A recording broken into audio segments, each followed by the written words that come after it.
Good afternoon and welcome to our monthly Fellows Seminar series where basically ORF faculty presents their published research, and then we invite distinguished practitioners and subject matter experts to give their perspectives on that particular issue.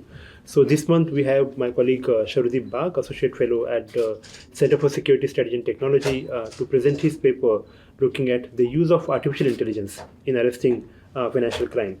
So over the last few years, we have seen a phenomenal growth in the AI as well as its applications in various sectors, including the financial industry. But we also seen the misuse of AI by the criminal elements as well as the rogue actors. So Shardip's paper actually is very important in giving us, what is happening in the field of financial sector and how AI can be used, and the ML models in terms of countering money laundering and other types of financial crimes. And to discuss this paper, we have gathered a really stellar panel of discussants. On my right is Mr. Praveen Kamath, who is the General Manager and Chief Information Security Officer, or CISO, of the Cybersecurity Division at the International Financial Services Centers Authority at the Gift City. And then on my left is Devesh Rajadhyax. He is the author of Decoding GPT. So thank you all for joining us for this discussion today.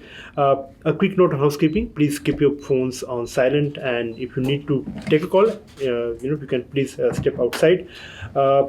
There will be a moderated Q&A session at the end, and we'll take questions from the floor. But before that, we will have Sauradeep present his paper, and then both the discussants sharing their perspectives.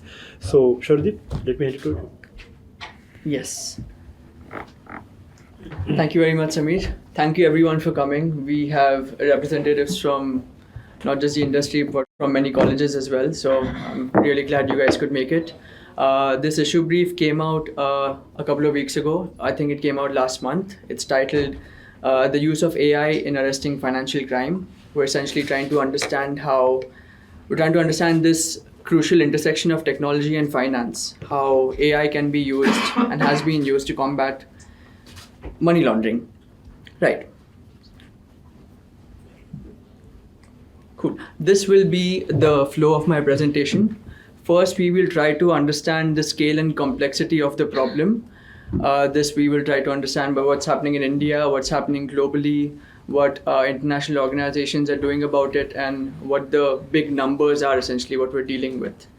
That will be followed by the limitations and challenges of the traditional approaches that haven't really incorporated AI at the moment.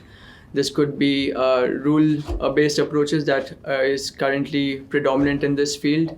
We will also try to highlight the main problems that most institutions face in this section, followed by the advantages and how AI can be useful and could be a potential solution for these problems. Cool. First, we like to understand the scale of money laundering. It's difficult to quantify because of the clandestine nature of money laundering, but according to the UNODC, it is somewhere between 2 to 5% of global GDP, which translates to 800 billion to $1.105 trillion in 2003. In India, the Financial Intelligence Unit recently discovered 50,000 accounts that had improper KYC verification, and they were suspected of engaging in suspicious activities. And a great chunk of them were actually related to the Paytm Payments Bank. There was a bit of a controversy there. This is not a new issue. Governments around the world know that money laundering is a serious problem, and they are trying to develop stringent regulations around it. The EU in particular has been way ahead in regulating this space, as it always does. Some would argue that EU is always over-regulating such things. It came up with 6 key pillars, 6 key directives that it really wants to implement. Now, this tends to happen, the nature of regulation in the EU is such that the EU over-regulates and the world follows suit. Some would call this the Brussels effect, where countries around the world, organizations around the world have to figure out a way to work with European countries, which is why they have to find ways to build similar frameworks.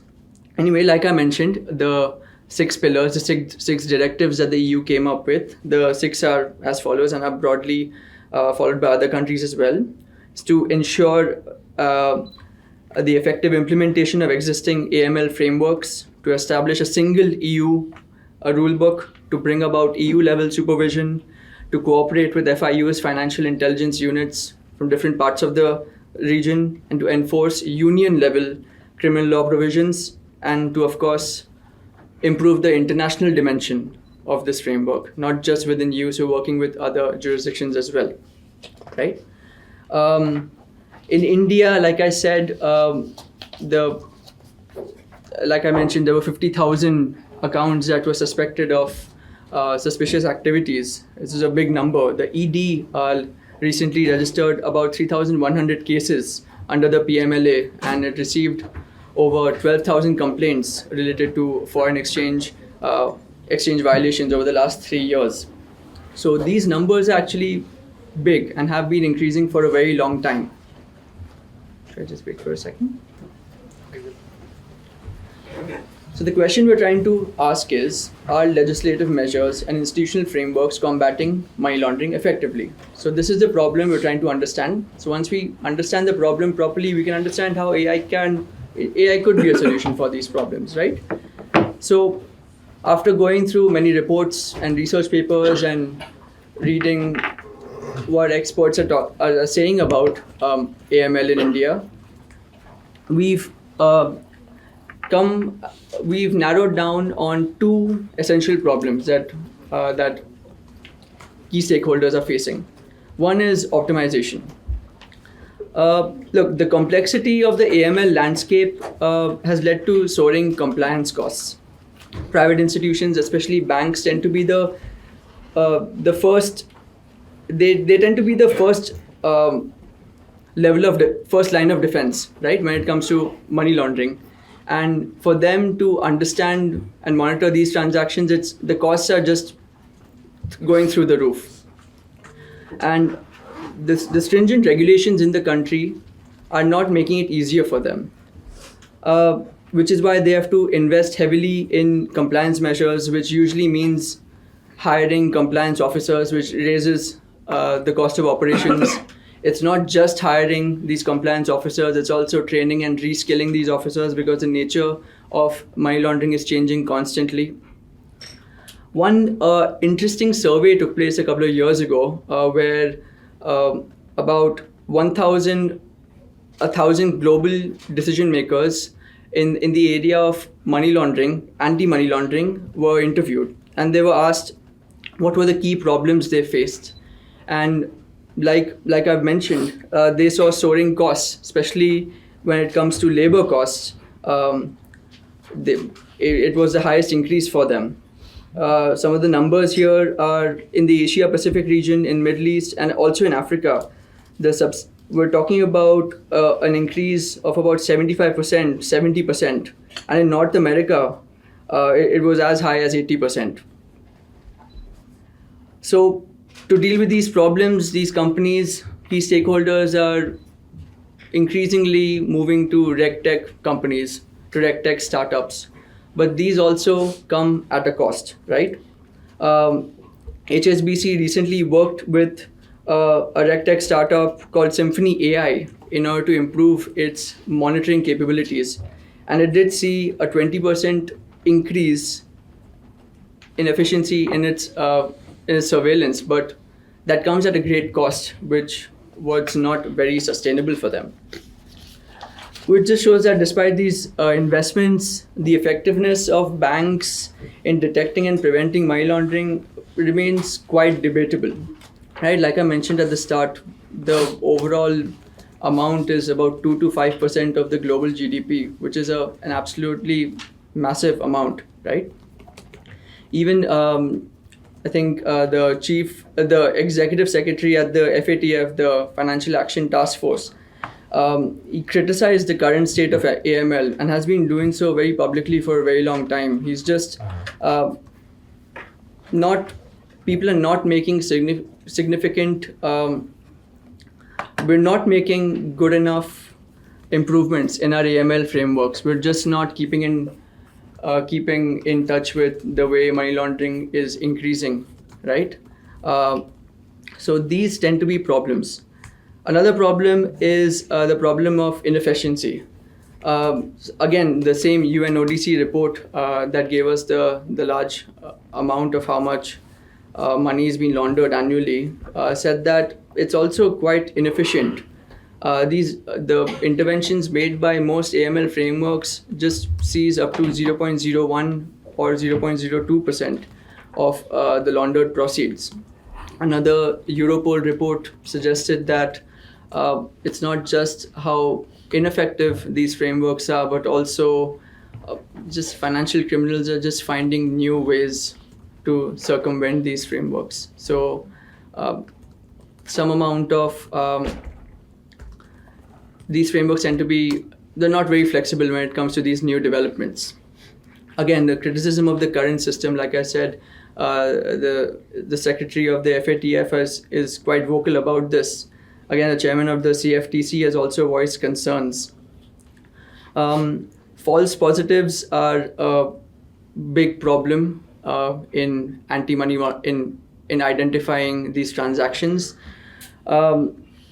which is a problem that a lot of people are talking about. Like there's a disparity between policy intent and the actual results. So if the current system is penalizing honest stakeholders, it brings into the question the actual utility of these frameworks. So that's why there's widespread frustration in the global AML landscape. So, and a lot of governments and institutions are simply focusing on avoiding negative evaluations from the FATF rather than doing actual work. So it seems like there's superficial compliance and not substantive action, and that's sort of undermining the AML landscape. Also questioning the integrity of the financial system. Again, like I mentioned at the start, because of the clandestine nature of these transactions, it's very difficult to come at a proper number, at a figure, right? So there are challenges in estimations as well. It's very difficult to identify how much money is being laundered and which channels are being used. So something needs to be done there as well. So the question we're trying to ask is, could AI provide a solution? Could AI help with these AML frameworks? Now, we see that crime rates are increasing and compliance costs are also increasing, yet the existing AML systems remain quite subpar. So AI could be a promising solution, because of its ability to analyze vast amounts of data rapidly and accurately to a great extent, and it is quite well suited for detecting suspicious activities and patterns which indicating money laundering and suspicious activities. Again, in the paper there's a huge table saying what AI can do, what it cannot do. Machine learning algorithms can learn from historical data to identify new and evolving money laundering techniques, enhancing the detection capabilities of financial institutions. It can also streamline compliance processes and help reduce costs associated with manual oversight and reporting. But to first understand how we're making that switch from traditional frameworks to AI-based frameworks, we need to understand how these traditional frameworks really work. They usually work on a rule-based system. So a rule-based system is basically defined, like it says, it's defined by thresholds, by predefined rules. It will use statistical measures like averages, standard deviations to identify abnormal transactions. They basically operate on like if-then statements. If this happens, this should happen. If this will happen, this should happen, right? And it will flag suspicious activities, abnormal activities, and patterns, and stuff like that. Now, despite the utilities, rule-based systems tend to give a lot of false positives, right? Which has been a problem, which then, if you think about it, puts more load on compliance teams, more costs, more time, ineffective. So to overcome these challenges, again, AI and ML could be a solution. We've talked about how AI has the capability to work with large amounts of data and predict quite reasonably. So could AI be the future of AML? Like it has enhanced detection capabilities. Its machine learning, its algorithms can learn from historical data and identify new patterns. Can reduce false positives, which is a problem. And we will see in further examples that companies have already started using AI to reduce the number of false positives and streamline compliance. So the two main problems that we identified, the problem of compliance, of the costs associated with compliance and inefficiency, AI could solve these problems. Before we look at these new interventions, we look at the Indian point of view. The Indian government under the PMLA 2002 is the cornerstone of the regulatory framework for criminalizing money laundering. It is aware of AI and has already started using AI. The Financial Intelligence Unit, FIU, I think it's called FIU Net, FinNet 2.0. It's already integrated AI and ML into its systems, and it's used for compliance monitoring and security purposes. So it's not that this solution is existing somewhere in isolation in a vacuum and it's not being implemented. The work has already begun. Now, the solutions that I was talking about, first is actually quite interesting because it takes on both the problems we've discussed of compliance and inefficiency. So HSBC teamed up with Google to develop their own AML AI. Again, HSBC is sitting on heaps of data, which help this algorithm, and turns out number of false positives went down by 60%, which is quite remarkable. And this AI also identifies 2 to 4 times more suspicious activities than their traditional model. Now, they ran this experiment for a year and they got very impressive results. So reducing false positives and improving monitoring of suspicious activities, this is a success, I would say, for AI in this field. Another example of how, this is not mentioned on the slide, but Oracle has also started using AI to run tests, basically, just hypothesis testing, just figuring out what could happen, what can happen at a very low cost, which is helping them identify new patterns, what could happen in the future, and so that their actions are not reactive but proactive, so that they are prepared to take action whenever such activities take place. Another example is of Standard Chartered, which is teamed up with a really cool startup from Singapore called Silent 8, which is basically using AI to to screen names against lists of like suspicious activities, right? So that is improving their efficiency as well. So you'll see that across the spectrum, many banks, many institutions have already started experimenting with this, which is great. We need more institutions to keep experimenting with AI, because it's not that just one company is going to benefit from this. We can learn from the successes and failures of other companies and institutions as well. And that'll help us in the end create a framework which works for everyone.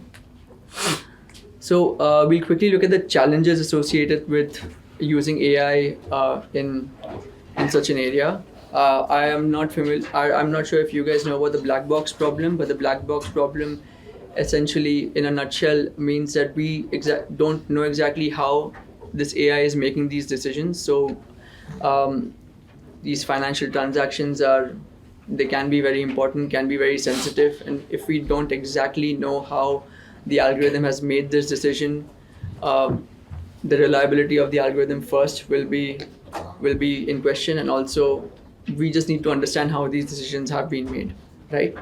So that is a problem.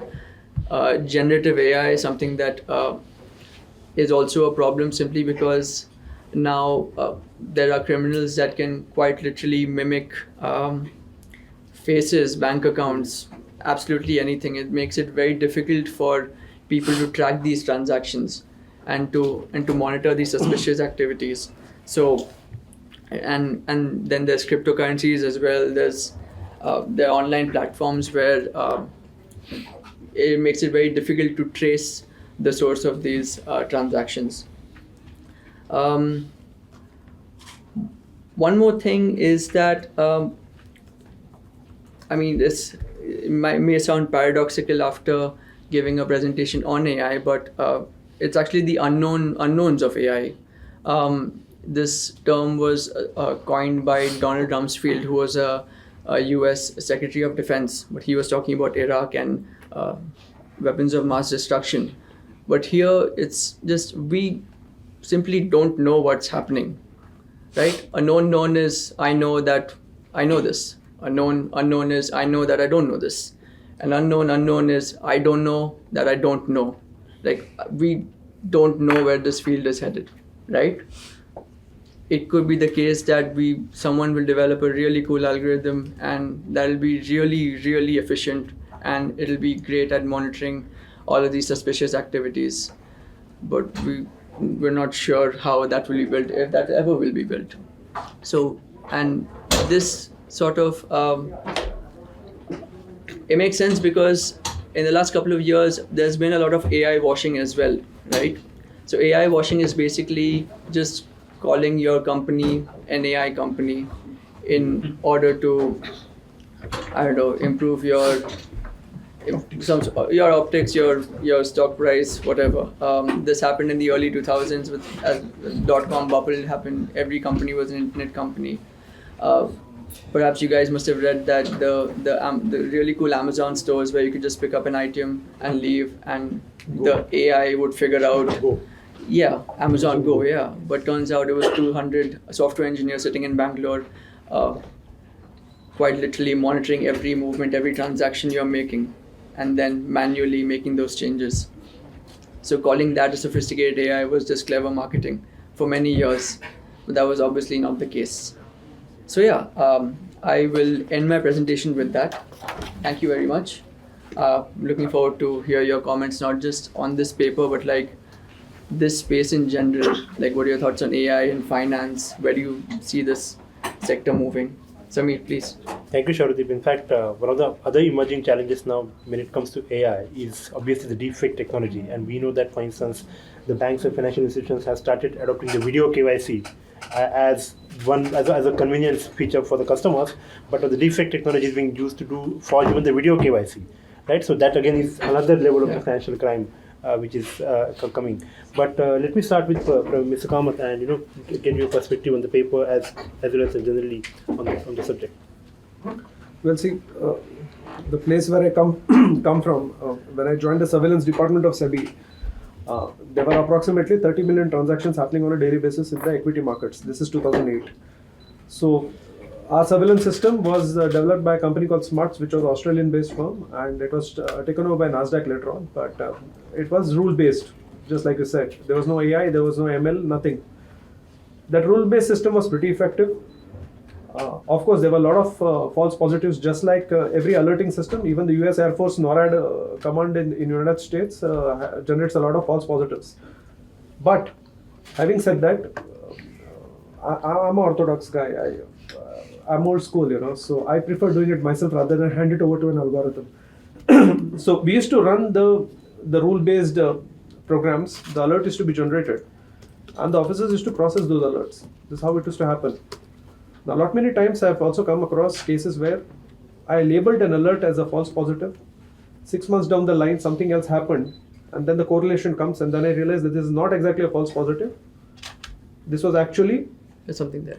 Something there. Yeah. But at that time, I labeled it as a false positive because I didn't have the necessary background evidence to come to a conclusion. Without going into the details. This is without AI. This is without ML. This is just a pure rule-based alerting system. And it worked very well. 2008, 2009, if you see the cases that SEBI has passed, phenomenal investigations that have happened. Now, thing is this, when you issue an order, you take an action against someone, you disclose in that order quite a few numbers. Smart guy, who's very good in numbers, can just look at those logical connectivity and can reverse engineer what are your thresholds. So the market also gets smarter. Okay, that's where you have to move faster than the market. The problem happened was when the number of transactions increased, it crossed 150 million, and then the manual processing then gets tough. Where especially when high frequency traders come. High frequency traders is the computer entering the orders into the system based on all your parameters that change in the stock market. That's when we embarked on a mission to develop a data warehouse and business intelligence system. I was in charge of making the data maps, the data models of the data.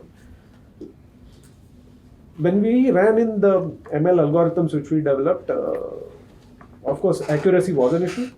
I mean, it was not perfect. Quite a few times it didn't detect a case when it was there. We also went to quite a few ML experts. We gave them test data sets. Some had actual case, some were just garbage data. And the results were varied. Most of them couldn't detect, some could but couldn't give a proper analysis and so on. So this was the ML landscape. This I'm talking 2012. Subsequently, lot many things have changed. Now, with respect to usage of AI for financial crime, yes, there's a lot of AI washing happening. Back in 2019, I was talking to a person from BaFin. BaFin is the German financial services regulator. So BaFin is probably first regulator in the world which actually decided to tackle this AI washing head on. So they said that a lot of people in the capital markets in Germany are using the term AI. Let me see what AI is there. So actually they got in a team. They went to these entities and they said, you show me what you're doing in AI there. You claim to use AI for your activity, capital market activity. And then they came to know that, just like I said, if then else statements were used and it was labeled as AI. Basically to increase valuation, get customers. So basically unethical practice for developing a business. Other than that, I don't know any other regulator which is actually a financial sector regulator, securities market regulator, which has actually done something in this space.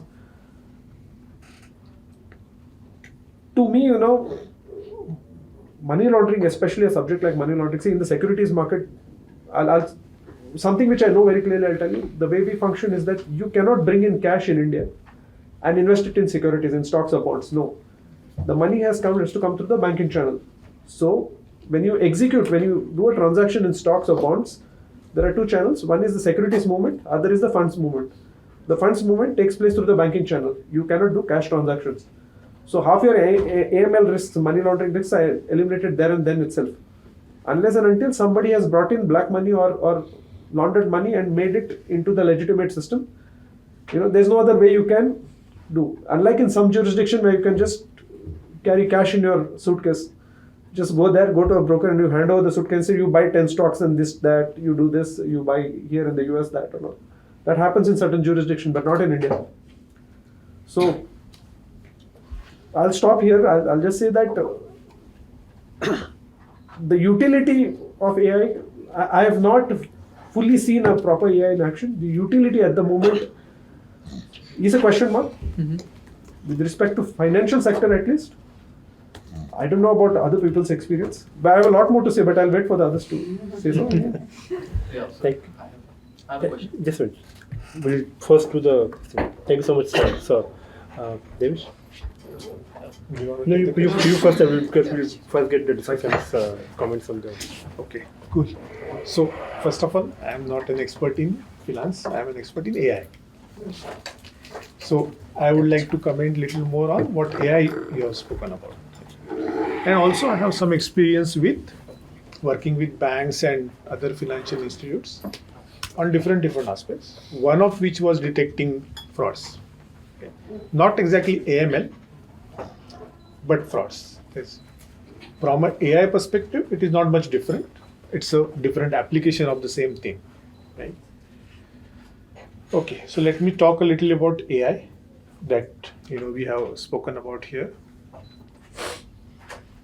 We also spoke about a rule-based system, which is not working very well, it seems. And so AI is supposed to improve whatever the rule-based system was doing. But what was the rule-based system doing? Most of you are students, right? Any of you have taken the AI courses? Nobody? So I can say whatever I want. You have taken. GPT is a more familiar terrain. Yeah. GPT. We'll come to GPT. But what exactly is AI doing here? Okay. and what was rule-based system. You are all students, so you are aware that you have to give exams and you have to pass, right? You have to? All of you? Okay, good. So in order to pass, what do you have to do? You have to get some marks. How many marks? Passing 40. So if you get more than 40, what happens? You pass. And you get less than 40, then you fail. Right? This is called a classification. What do you say? A classification task. You know, your teachers are trying to classify you. Those who get above 40, 40, 50, depending on what course you take, and those who get less than 40. It's a classification. Okay, it's the same thing that they are trying to do here. Okay, they take a transaction, okay, and say, is this transaction pass or fail? Okay, pass means it seems to be a normal transaction, like mere jaise aadmi, I go to bank, I withdraw 2,000 rupees from ATM. It's a harmless, completely valid transaction, right? But some other transaction where somebody is depositing, say, 5 lakh rupees in a bank account in cash might be a problematic transaction, because that 5 lakh rupees might have come out of selling drugs. Right? This is what they're talking about. You know, rule base means you write a condition. If that condition matches, then it fails. So not valid. Condition does not match, then it looks to be a nice valid transaction. Okay, this is the whole game. Okay, now let us start laying more difficulties on it. You have the same difficulties in your passing percentage, right? What passing percentage is right? If you get 39, what happens? You fail. Should you fail? Or you get grace marks. You get grace marks. You get grace marks up to say 35. If you get 34, then you definitely fail, right? But then you would say that I just got one less, right? Thresholds is a problem always, right? That's what you said. Threshold. Now this is the threshold thing which is causing all this problem. Okay. Imagine that we take the threshold higher. We make the passing percentage 60. Like that is there in some exams, right? What happens? Most of the people fail. Right? More people fail, not most. More people fail. But whoever passes, what can you talk about them? They definitely deserve to pass. Correct. They definitely deserve to pass. Okay. What happens if we take the percentage below? Let's say 20. Then what happens? More will pass. Less than 20 definitely deserve to fail. But what about those who passed? You are not so sure. Okay. Now in this condition, when you take the threshold below, whatever happens is called false positives. Right? The person comes and says, yes, I passed. You have a doubt that whether the person actually deserves to pass or not. Right? So the problem is less with rule-based system and more with the threshold. So in even if it is an AI system, ultimately AI is not going to tell you that you are pass or fail, or this is a valid or invalid transaction. It is going to tell you a certain percentage. It is going to give a percentage which says 0.55 is the score of this particular whatever you are checking. Okay. Now you decide whether 0.55 is valid or invalid. Now that's a call that you have to take. AI doesn't take it. Okay. So then, if that is the case, I read the paper, which they have written about reducing false positives. Okay. So what are they doing? So what they are doing is they are first using the normal rule-based system. Okay. By the way, what is the problem with false positives? There are a lot of false positives. What is the problem? It's the crying wolf problem, right? Because if your system is labeling, maybe millions of transactions, there were how many times? 30 million were that were happening. Out of that, imagine that it is labeling 30 million as, fraud or whatever, suspicious. Then what do? There is no way any agency can investigate 10 million transactions. If it gives you 10 transactions, 100 transactions, fine. Right? So what they are doing is they do the normal rule-based system to generate all those false positives. Then they are using AI in form of a model called XGBoost, which is what I read in that paper. XGBoost is, by the way, again a rule-based thing. XGBoost is a decision tree model. Decision tree is rules, only difference why it is called AI, and you spoke about AI washing. So let me clarify that. Why some companies are AI and some companies are not AI. We want to believe that we are AI company. Why? Because even if the model is a rule-based system, so in the model itself there are rules. However, those rules are not coded by anyone, but they are learned from the data. That's where you say it's AI. If you are going to write the rule yourself, it's called a traditional classical software. But you give your past data to an algorithm. The algorithm pulls out the rules. Now it becomes an AI model. Okay, so they are using such an AI model to classify the already detected transactions again into valid or invalid, and that's how they are getting this improvement by 60% or whatever. Okay, so that is another thing that I can comment on about false positives and about what they are doing in using AI to reduce the false positives. Okay, the next interesting thing is you spoke about black box. I can take 5 minutes more about black box. Right? Now this is also a interesting thing. Black box means that the model is giving you something, but you don't know why. You don't know the reason. Okay, like in cricket, you have this DLS rule, right? You all heard of DLS. What is the DLS? Duckworth-Lewis system. Duckworth-Lewis, right? So there, if certain time is lost due to interruption, then the system calculates the new target and the new number of overs available, right? But you don't know why. Sometimes we get surprised, right? When so many runs, so you don't know why. Duckworth-Lewis is also a rule that is based on statistics. It is also a model. Okay. Now here is the thing. If your model is complex, the explainability is less. Okay.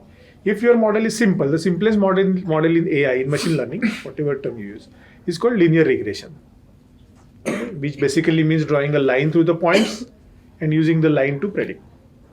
Linear regression is highly explainable, which means if that algorithm is giving you some output, then more or less you can say what is that the model is giving more importance to and so on. But if you take a neural network, like a best example is GPT. GPT is a neural network, a very, very large neural network. Okay, neural networks are extremely complex, very powerful, and very less explainable. Okay, you don't know why they have said something. You can't challenge them. Okay, so this is the thing, that if we want to use more and more powerful models to detect money laundering activity, then less will be the explainability. That's a cardinal rule, and there's not much we can do about it.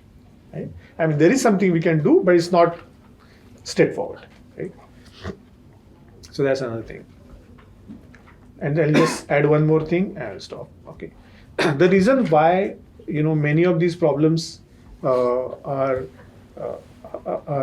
existing is because, to begin with, most of the agencies did what was easy to do, which is to monitor a single transaction. Okay, that was easy to do because the systems that time were they were core banking systems which had a database of transactions. And so as the transaction happened, like you deposited a check or you withdrew money, a transaction happens. It goes into the database. And on top of that there is this rule-based thing which takes the transaction, runs it through the condition and says yes or no. That was an easy thing to do, and therefore everybody implemented it. But the thing is, money laundering is not a one transaction thing. The moment somebody knows that 50,000 rupees are being monitored, what will you do? Stop payment. not stop payment. Suppose you know that 50,000 rupees is a problem, then what will you do? 48,000. Right. You will withdraw or deposit 49,000. Right. So that's the thing, that transaction is. But suppose you are somebody who is every time withdrawing or depositing 49,000, then there's a problem. So one of our experience with working with this was bank statement analysis, but not an isolated analysis. Take bank statements of a particular party over 6 months or 1 year, and then analyze that, and from that detect certain trends. Okay, trends are like this. At the end of every month, okay, a borrower, somebody who has taken loans, will deposit certain amount or withdraw certain amount, and after the month, a new month starts, he will do the reverse of the same transaction. Okay, so what does that do? It shows a lot of activity in the account, which is required for a borrower account. Borrower account is supposed to do business activities, but actually the person is using the money for some other purpose. But in order to fool the bank, they do the transactions on the last day of the month, or 28th, 29th, and do the reverse transactions on the first week of the month, and then keeps on using the money for some other purpose. These are the kind of things which can be detected only through pattern recognition, as we saw. Right? Means you have to detect the pattern over a long. But what pattern? Right? That is not known.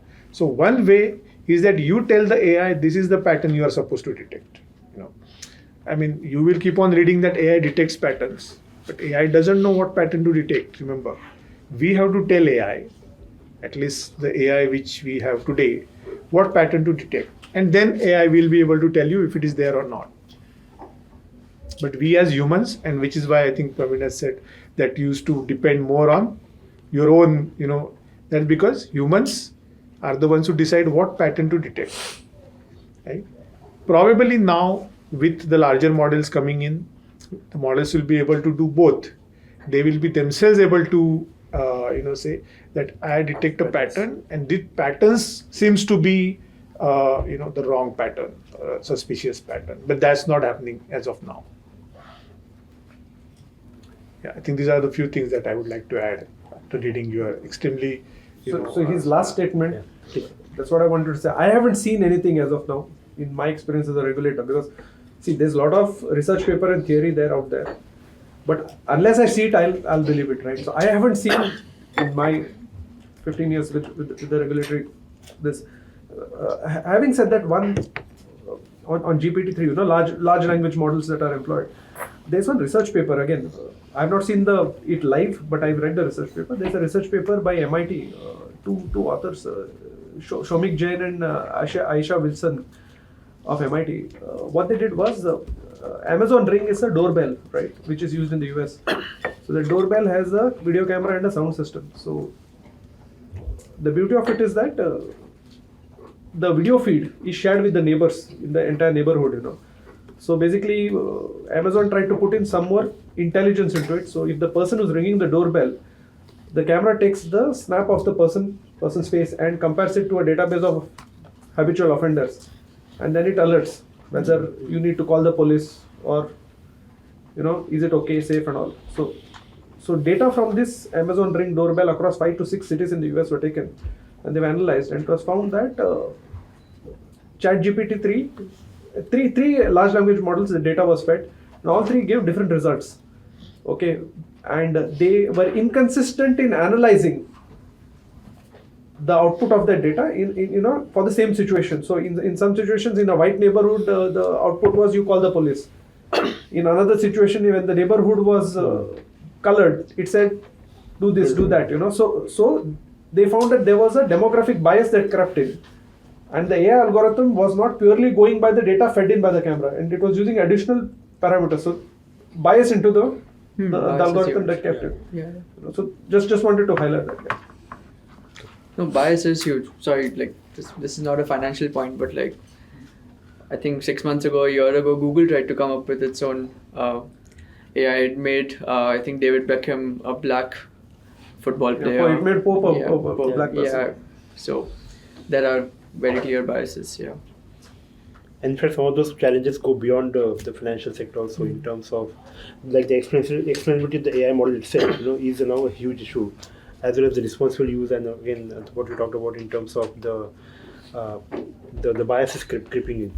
But now let me open the floor for the questions from the audience, and please identify yourself and ask a question.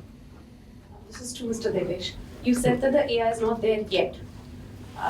Do we therefore interpret that you foresee that it's going to in that direction and is likely to reach there? And if so, what kind of a timeline do you see?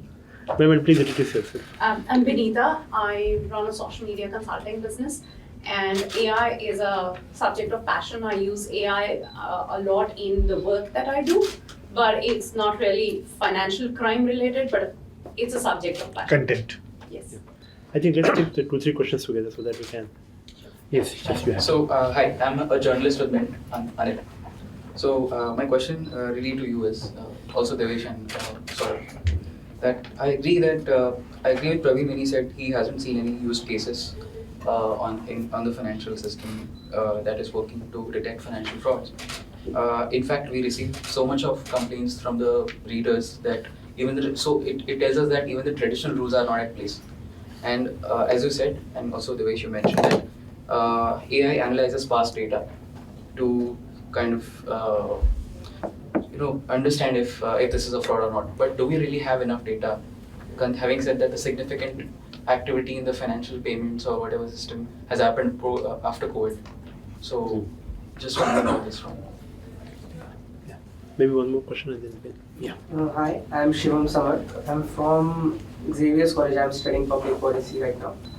So my question is, when we talk about AI, artificial intelligence, which is nowadays kind of compared to a human brain, but if we compare human brain, then we have a lot of complexities, we have emotions, we have intuition that AI can't understand. AI is basically a complex model that has a lot of fed algorithms, then it decides something on the base of some algorithms, like there are parameters and stuff like that. So how do we, because sometimes the sir also said that you have a particular intuition that AI doesn't catch, right? So how do we implement that kind of thing into AI to make it more effective? So you asked about whether AI is going to be there in time. Okay. So let us begin with that. Then go ahead. So AI has been continuously progressing. As he said, there is a tendency to compare AI with the human brain. Depends how you look at it, because it depends how you look at human brain itself. Brain is something that we are not really understood. We are making good progress in understanding the brain, okay, but we haven't really decoded the whole thing, how it works. The first people who made a particular type of AI, remember that AI is not one thing. Okay. AI is a 70-year-old technology, 60 at least. It was 1956 when the first conference on AI took place. So most of you may be hearing about it in the last 2-3 years after ChatGPT came out. But AI is something that has been in the making for a long, long time. And at different point of time, different things have been called AI. The AI, by the way, which won the chess match against Kasparov in 1997. Deep Blue IBM. Yeah, was a rule-based system. Okay, that was called AI, but it was a rule-based system. Okay, so at one point of time, rule-based systems were actually called AI. So AI keeps on taking different forms. And the people who model the current AI on human brain, okay, they started very small. Okay. They just started with one neuron. That first such system was called as perceptron. Okay. And this was again like 40 years back. So a lot of time has elapsed since then. Then that evolved into neural networks. Okay. One of the first neural networks that you might have heard is Cere. The Cere that we use in iPhone, right? So that was one of the first neural networks that was used to convert audio into text. Okay. Then we had the neural networks that can detect images, like the one you mentioned, or you mentioned in Amazon Go. By the way, Amazon Go was not completely human beings doing that. That wouldn't have been possible. So what the humans were doing was called curation. Okay. And that is where probably I'll have the answer to his question also. That many times AI and human together becomes a very powerful combination. Each of them isolated may not work very well. So Amazon Go was like, the camera will capture the thing that a person is taking out of the shelf and put. Let's say it's a box of your chips. It's putting, there's a camera on the trolley. The camera captures the picture. Now it is supposed to detect that object and therefore retrieve the item details from the database. Okay. The problem with that was items which look similar can actually be different. So it may be a bag of chip, but that can also come in many sizes. So they were facing hurdles with that. So what the AI was doing, it was pulling out the top 5 matches. And the engineers were then selecting, looking at the picture. So they were given a screen, the picture. Here are the top 5 matches and select the one that is right. So similarly, when we come to the face detection and these kind of things, those neural networks came in about 2012 when the AI image detection first time beat human levels of detection. That was 2012. Then we had, a thing called DeepMind, what is called as Google DeepMind.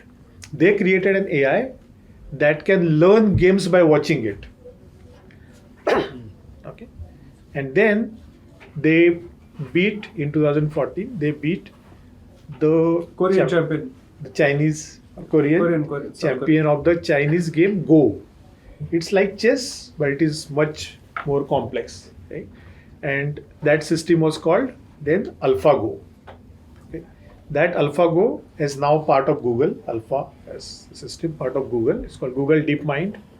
Okay, and they invented that system which now detects how proteins are folded. And it's the most important discovery in medicine. Okay, so AI has been becoming, different, bigger, and more powerful. Today's, if you take large language models, for example, okay, large language models are amazing. Okay, I have written a book on it, so I did a lot of study. We use it in I have a startup in which we use. Was that a gong for me to stop? So they are amazing. If you use that ChatGPT, right? Right. So the way it follows instructions, you can instruct it to do a whole lot of different things, but you still have to instruct ChatGPT. Without instructions, it is like a parrot. Okay. And this is where I said that it is not there yet. If you want to detect something in a heap of financial transactions, okay, and like he said, do we have enough data? And why do you say we don't have enough data? Because there are billions of transactions which are taking place. Okay, but your concern is correct that only data is not enough. Okay, data is more than enough. However, the data has to be labeled, which means if we want to train AI, okay, if we want to use data to train AI, we have to tell that this transaction or this group of transactions or whatever was fine, and this was the transaction or this is the group of transactions where there is something wrong. The trouble is with this data. Who will do this? Right? It's very hard to do. When we talk about rising costs, talk about ChatGPT. When they train ChatGPT, thousands of workers have been working around the world. That all thing is available on OpenAI website to rank the answers from 1 to 7. Okay. Okay, it is called reinforcement learning with human feedback. That's the way ChatGPT was trained to give all these nice answers. Okay. So they spent millions of dollars, but a bank cannot spend millions of dollars to label the data. And especially the trouble is that this data, the crime data, is what we call in AI, we call it as sparse data, which means if you have 1 lakh transaction, then one transaction will be fraud. Okay, and so that data is not enough for the model to get trained. Okay, these are the problems with data that you have. Data itself is not a problem. Experience is not there. Experience is, okay, we had 1 million transactions. Out of these 10 were problems, and the rest were not a problem. Okay, so that's the problem. Okay, so I think I have the answer to all three of you. That yes, AI today may not be there, but we should. Timeline is very hard to predict. People like Ray Kurzweil say that in another 5 years, that is 2029, AGI will arrive. AGI you heard of? General intelligence. Which means that AI will be able to train other AI, or it will able to. So if that happens, they will become better than human beings, which is supposed to be very dangerous. I do not know why, but it's supposed to be pretty dangerous. So that's a timeline that some people are giving, but it might just come down to 2 years because things are happening at a large scale. So yeah, data, we spoke about data. Data is there, but the problem is how much you will spend to curate the data. Yeah? And I think what we should look forward to is not humans and AI, in isolation, but most of the work that happening now is happening with these two in combination. So these are some of the answers that I have. Okay, so when I said data, so I was actually talking about the historic data that you mentioned. We have ample of data because of so much of activity that is happening, but do we have enough historic data? As in the data which is labeled, right? So no, you will not have, because many of the frauds would not have been marked as frauds. You will only have those which were reported, investigated, and marked as frauds, but not the ones. Most Not frauds all, don't get no. reported, so that you won't have. Just to give an example, money laundering, right? We are talking about traditional banks, everything. Today, all illegal weapons across the world, how are they sold? Simple. Payment is done in diamonds, rough diamonds. Diamonds that are mined outside of any regulatory parameter, outside of any government control. They are mined somewhere in South America or Africa. Those rough diamonds are used as payment for illegal weapons which have been stolen from some military base or some place. These transactions are not marked. They don't go through a formal banking channels. You don't know where they happen. Law enforcement doesn't have a clue. How are all these terrorists and this militia getting all these weapons? No clue. So when you don't have a data, how will you detect it in the first place, the transaction, right? So only other way of doing it is identifying who the person selling it, and via satellite keep track of him. That's the only way. Maybe predict where he'll go next. That again requires data. I think then you can further add more complications, right? Diamond is not the only mode of Cryptocurrency. laundering. You have a whole bunch of complications there. NFCs are coming in, and surprisingly, the dark web is extensively using NFCs to do these kind of money laundering deals. How do you track that? And blockchain makes it just immensely complicated. But you move to crypto, at least somewhere there will be a trail. Blockchain is actually traceable. Yeah, it's pseudonymous, it's not anonymous. It can be traced. The FBI has done it very effectively. But when you move in diamonds, which is completely outside the electronic system, next to impossible to detect. So high cash-based economies are also economies where a lot of money laundering takes place. I'll not take any names, but Yeah. Next set of questions, maybe. The Xinjiang, we know the Uyghurs.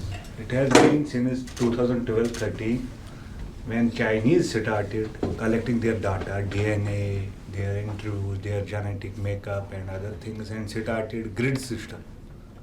And that became later on who and cry around the globe, human rights violation, imprisonment, detention camps. And how that grid system works against the basic human rights of people, especially in that part of the world, that is northwest frontier of China, Xinjiang.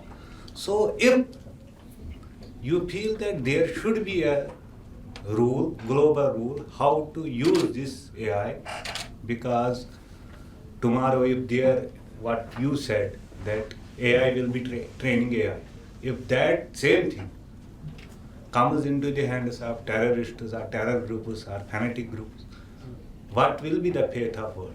Because at that time, if AI is training AI, then they can do any damn thing around the world. Like most of the countries now have nuclear weapons and everything. So, if there should be a rule at global level as well as regional level, then at country level, how to use this AI. Because question here is when I see, because I have been in Xinjiang in 2013 when I faced the problem. I was traveling from Turfan back to Urumqi. At a checkpost, they asked me to come down. Because in Turfan, I visited a madrasa and a mosque without their permission. And then they asked me about my camera and deleted all the setup. So if there should be rules which will govern this AI in future, because AI now is becoming a problem. Thank you. Yes, put you on the spot. Huh? But of course, I think the Should global governance of utilize it. AI and the responsible use of AI is something which are recurring themes in the Not larger. in future, but the regulations have already started. As you know, is it European Union has. like you said, no, European is Yeah, over the yeah, over regulated. but EU has already has a AI law. In all other most of the countries The where US has brought the executive order. US, yeah, everywhere. I mean, I now read every week a new country is publishing, the guidelines at least. So it is happening, but it is hard to do, because also like diamonds. I mean, how do you know who is training AI? Where? I mean, you can regulate OpenAI and Microsoft and all these people you can train, but I mean anybody can just hire cloud and start training a model. So it's a hard thing to do. Having said that, any new thing will always be used by criminals, and the societies have been struggling to regulate so many things. Like I was listening to Mustafa Suleiman, who is the head of Microsoft AI now, and he was one of the founders of DeepMind, which I just spoke about. So he says that cars is something that we have been trying to regulate for 100 years.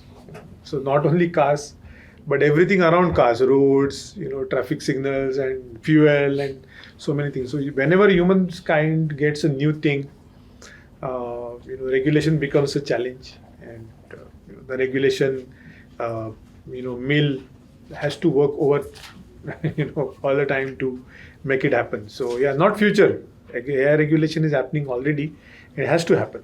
Everybody, you must have heard about Sam Altman himself writing a letter to American Senate that AI should be regulated. So all those now that whether that is in honesty or whatever, we don't know, but at least those things are happening already.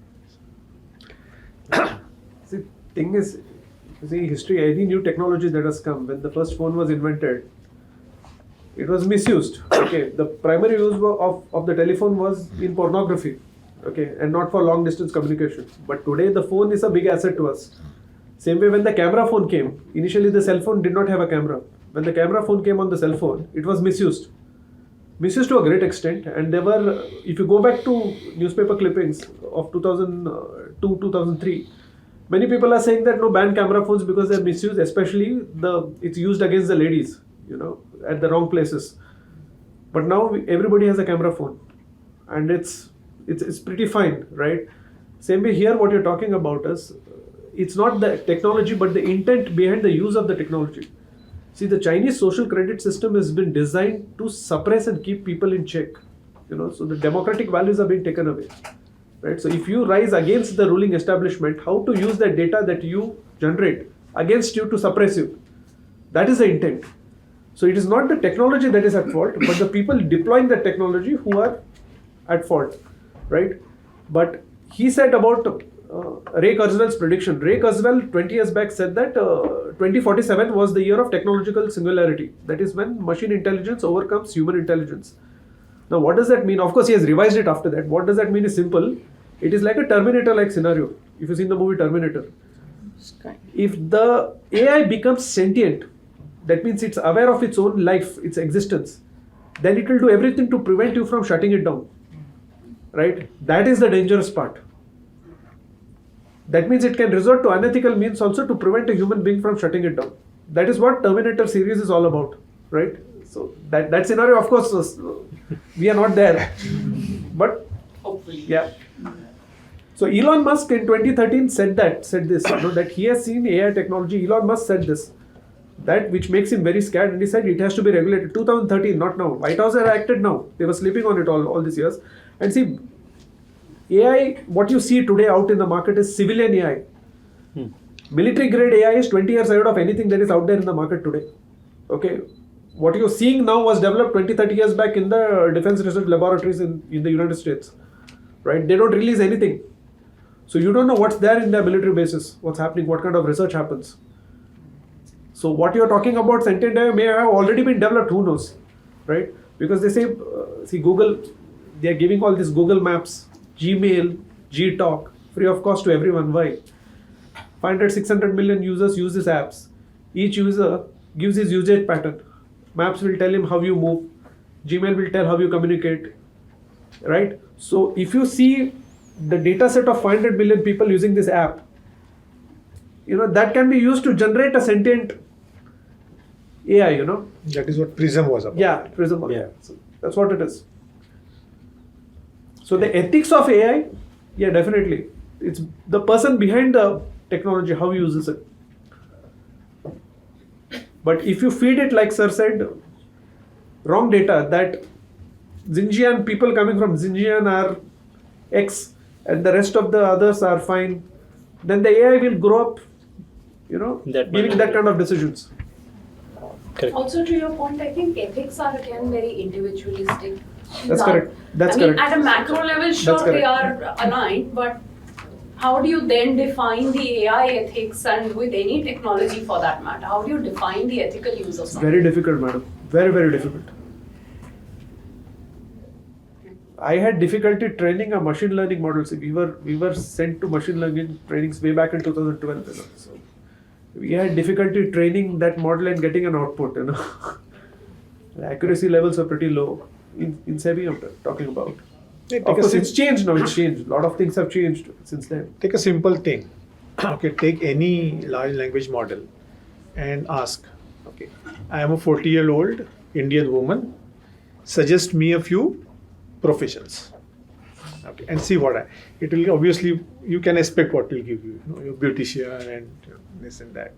So this is a bias. Okay, but from where has this bias come?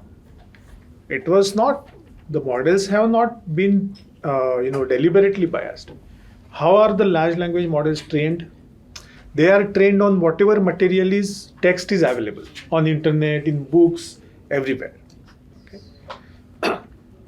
Large language models are statistical models, right? So they pick up the statistics which are reflected in the text, whatever is there. Okay. So the bias of the society reflects in the model. And so therefore, when we talk about ethics of AI, it is nothing about AI. It is about how we go out of the way to prevent the bias of the society from creeping into the model. So that's the thing that we are fighting against. Nothing about AI, the society itself. So to simplify his answer, if you say I'm a 40-year-old woman, give me career options. If you add one more parameter that I'm sitting in BKC, it will give 10 career options. Then if you say I'm sitting in Riyadh, Saudi Arabia, it will give 10 other career options, which will not be the same. So that's that regional bias. Not only that, per my experience, even with content, if you talk to ChatGPT versus you talk to Perplexity, your answers will Yeah. And Perplexity is supposedly built on the ChatGPT model, right? So despite that, if there is this variance, what will happen if you go to an entirely different model? So how does one cater to that kind of a widespread presence? So you have to differentiate between, to answer this question, factual answers and creative answers. Right? So if you ask, for example, what is the capital of Spain, something, both models should give you the right answer, the same answer. But if you say, tell me a story, or suggest me something, then different models will give different answers. Even though Perplexity might be, I don't think it uses GPT. But even if it is using GPT, Perplexity is what is called as a augmented system. Means it doesn't use model as is. It gives some more information to generate answer. So they might generate a different answer. For creative kind of generation, like you might be generating content, so it will give you different things. Facts should be remain same, but in facts also there is this thing called hallucination, which you have mentioned. So that I that think thing with is there. models improving, that has improved. No, hallucination is not something that is ever going to go away because of some reasons. Okay, hallucination. But at least as a user, I feel there's a massive reduction.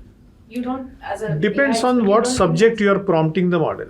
Now, if you are prompting the model on things which have few sources, okay, then there is a larger possibility of hallucination. If you are prompting for things which have a lot of collaboration, corroboration between sources, then because model is a statistics basically, it gives you the answer that comes high on the statistics pattern.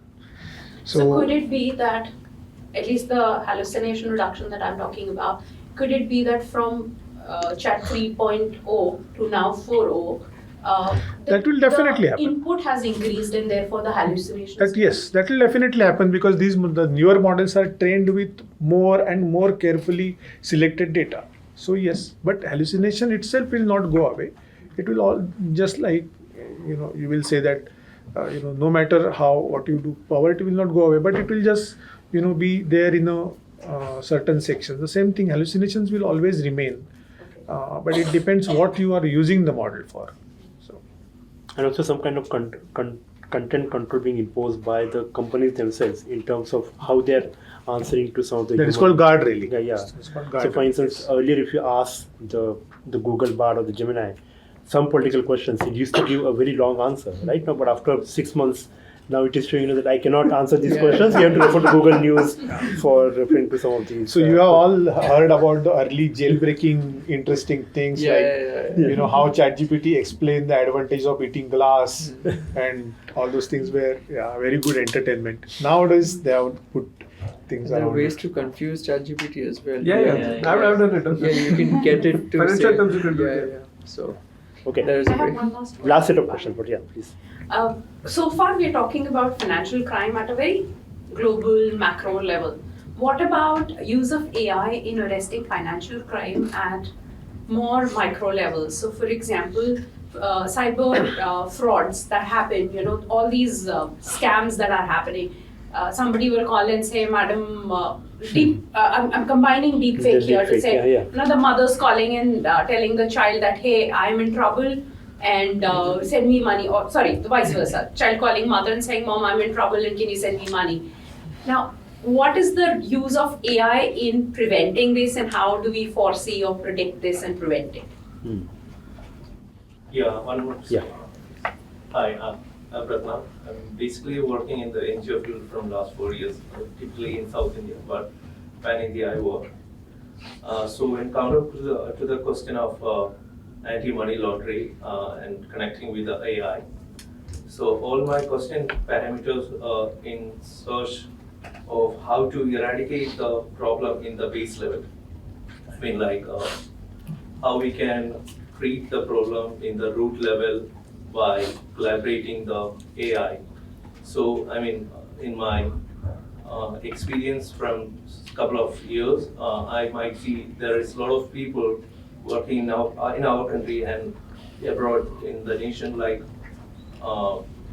to transferring the black money to the white in several segments, to several transaction policies and such stuff like that.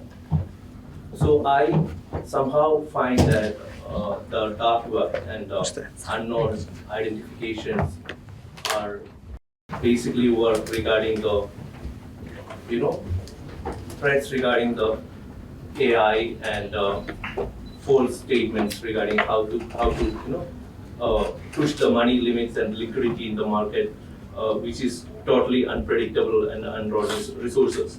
So my question comes, how AI can help in working in dark web to find the originality of the unsuspicious works, basically. Yeah. Okay. One more question. Yeah. Okay. So. Yeah, I would like to answer the deepfake question. It's like arms race, actually. So, In fact, just to add, Yeah. MD and CEO of NSE India is Mr. Ashish Chauhan. There's a deepfake video of him recommending people to buy Reliance stock. It was circulating on social media, and they had to issue a press release because they just couldn't control it. Yeah. So sorry to interrupt, but I just wanted to No, mention. it's very interesting. Yeah. So we have all heard about the fake news, fake video, fake audio, all these problems. And so what do? So there are multiple, what people are now working on, and this is not an easy problem, and this is not a new problem. Okay, it is just that now creating this has become easier. Okay, but fake news or fake images were there earlier also, right? People, since the day Photoshop was born, people have been creating. Even before that. Even before that also, yes. So, but that was for a few people. Now it has become very simple to do that. And I think particularly with this kind of a fake audio calls, it has become deadly. On one side, we have automated audio calls easing the work of customer service executives. On the other side, the same technology is being used for fake audio or fake video. So, but AI can solve this problem because AI can actually detect deepfake. In fact, even humans can detect deepfakes. If you have the eye for it. If you have the eye for it. Yeah, if you have the eye, actually you look at a picture and you can actually detect that this is not a normal picture. Something is off because something is always off in the AI generated picture. Just like there is always a little bit of hallucination in the text generated. Similarly, there is always a little bit of something, but everybody may not be able to detect it.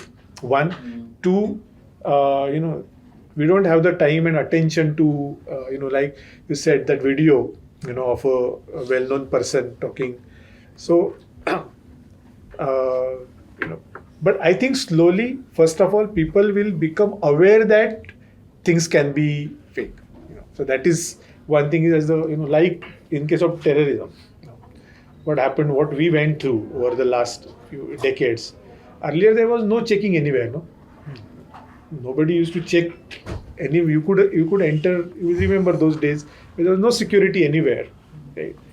When terrorism did not exist, and then it came into our life, and now we have become used to expect that something wrong might happen, and so we put necessary controls everywhere. So I think first of all, the awareness in the society that any call that you get may potentially be fake.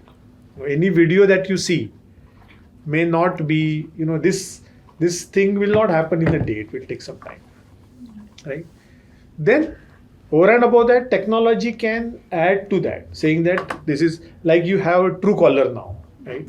Which says that, this is a possible, I think it says something like that, the possible fraud or a junk caller. So it's a help that technology gives. So technology can, when you run something on Instagram, possibly it's a video created with AI. It can, so, but in that AI is already, a lot of papers are there how to detect deepfake, watermarks and all these things are there. For example, if you create a video with Sora, which is the model, the OpenAI model, then it puts a watermark. So those things are there. But it is not the work of technology alone. I think it's a psychological transition as a society that we go through when watershed events happen. Like terrorism is a watershed event for humanity. We are still coming to terms with it, right? So this, I think, also is a watershed thing for us. Sorry, I should not. That other question. Yeah. So you want to? No, that's, Yeah. Okay. So maybe Sauradeep, you can, if you have any final comments. No, I mean, no, I only, if I may add, Yeah. see, most of the cases in law enforcement or securities fraud or anywhere, they were detected and solved because of a hunch. Hmm. It's the hunch of the investigator, it's the hunch of the person working on it, even though when the data said otherwise. Okay, it's that intuition that tells you that there's something wrong, right? That hunch, I don't know whether, at least I have not seen any algorithm display that hunch. Maybe it will come in the future, I don't know. But my personal experience is when all data pointed otherwise in certain matters, definitely one fellow's hunch has enabled to catch that. I fully agree with that. And what I would say is that we should not consider that it is AI job to come up with a hunch, or it is not something that uska काम नहीं है. What AI should do is to enable a person to have this hunch. Correct. So you cannot look at a million transaction, but if you are shown nicely some 10 or 15 things, then human beings are very good after that. Human beings are excellent when you are working on 4 things, 7 things, or whatever that number is, right? Very good. Human beings are terrible when it is like goes into thousands, then we are completely helpless. So AI job is to do that stuff, and definitely not to really detect something. I mean, that we would be making a mistake if we rely on AI to solve any crime, or I don't think that's exactly what's happening. No one's relying on one algorithm to go like, these guys are bad. Candidate generation is, I think, what Just it's AI is helping very with good at. just efficiency. Can we create a shorter data set? Instead of analyzing 1 million names, can we analyze 100 names? Another thing is connection. Many of these things actually get because of these things like 9/11. They say that all the data points were there. Connecting the dots. Yeah, but nobody could really put them together. You have the whole book on it, that Black Swan, which starts with this thing. So, that's another thing that AI can help you with, connecting. It can put the whole graph in front of you. Ab socho iska kya karte. So, I mean, also like data won't solve all our problems. yes. So if data is unreliable, not solving our problems, I don't see how AI could. But it is, I still feel there is potential here. Okay, so I have a question on, like you said, rule-based systems should be in place. So let's say the AI is used to the transactions that I make on a day-to-day basis to my friends or family. Let's say there is all of a sudden there is a transaction that I made, or some fraudulent transaction happened in Singapore. So how does AI actually figure out that it's me who went to Singapore versus some hacker used my VPN? And because it's unusual, it's rule-based. What does rule say? This is an unusual transaction. So this one transaction is not unusual. It is unusual only when taken in context with your normal behavior. If you are a person who is normally going to Singapore, then there is nothing wrong with it.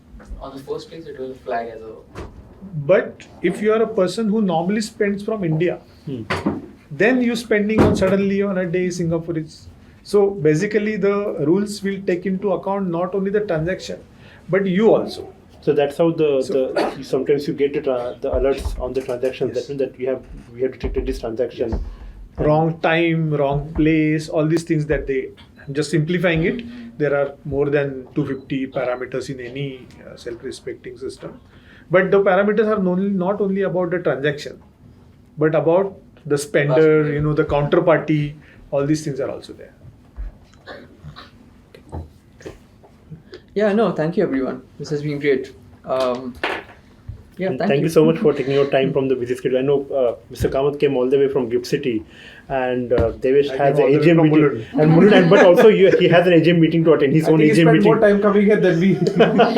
But he also has his own AGM meeting to attend. So thank you so much for taking your time from your schedules and coming here. And we'll just please come and join us for the high tea at the reception. Yes.